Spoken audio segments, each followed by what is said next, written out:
Friends, आज के video topic में हम जानेंगे कि अगर कोई काम हमें फ्यूचर में करना पड़ेगा, याद है आपको, करना पड़ेगा। पिछले वीडियो में हम जाने थे कि उसमें करना पड़ रहा है, तो फिर वहाँ पे हम किस स्ट्रक्चर का प्रयोग करते हैं। और जिस स्ट्रक्चर का प्रयोग करते हैं वो है हमारा सब्जेक्ट, उसके बाद विल या शैल, उसके बाद हैव, और उसके बाद हम इन्फिनेटिव का प्रयोग करके कंप्लीट करते हैं सेंटेंस को। अब आइए इसके कुछ उदाहरण देखते हैं, जिससे कि आपको ये अच्छे से समझ में आ जाए। उसे दंड का भुगतान करना होगा। She will have to pay a fine. She will have to pay a fine. उम्मीद है आपको ये समझ में आ रहा होगा। अगर तुम कोई अच्छा काम पाना चाहते हो तो तुम्हें अपनी अंग्रेजी सुधारनी होगी। If you want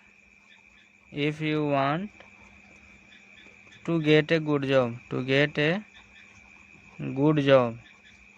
you have to improve your English।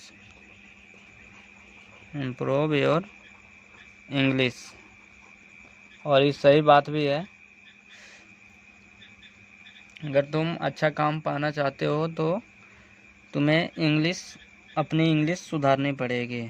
If you want to get a good job you have to improve your English. मुझे कल अपने गांव जाना पड़ेगा। I will have to go my village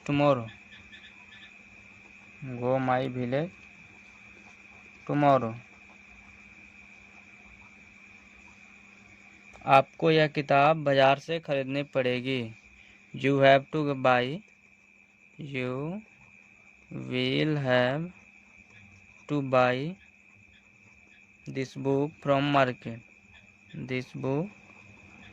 the market. सरकार को शहर में अपराध नियंत्रण करने के लिए कड़ी कार्रवाई करनी होगी। The government will have